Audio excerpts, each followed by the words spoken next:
स्वाध्याय क्रमांक 7.2 मधील पहिला प्रश्न बघत आहोत.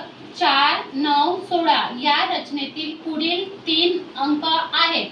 आता ऑप्शन नंबर आपल्याला ऑप्शन दिलेले आहेत A, B, C, D. आता जर तुम्हाला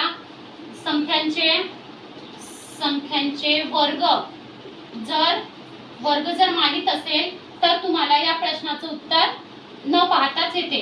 आता बघा इथे 4, 9, 16 हा कशाचा वर्ग आहे? 2 चा वर्ग आहे. 9 हा कशाचा वर्ग आहे? 3 चा वर्ग आहे. 16 हा कशाचा वर्ग आहे? 4 चा वर्ग आहे. नंतर आपल्याला कशाचा वर्ग पाहिजे? 5 चा, 6 चा वर्ग आणि इथे 7 चा वर्ग. 5 चा वर्ग काय येणार?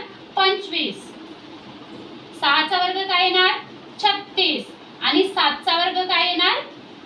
49. आता वर्ग म्हणजे काय ते पण सांगते मी तुम्हाला. वर्ग म्हणजे त्याच संख्येने त्याच संख्येला गुणणे. म्हणजेच आता आपल्याला 2 चा काढायचा असेल तर 2 गुणिला 2, 2 दुने 4 याला म्हणतात वर्ग. स्टॉप कर.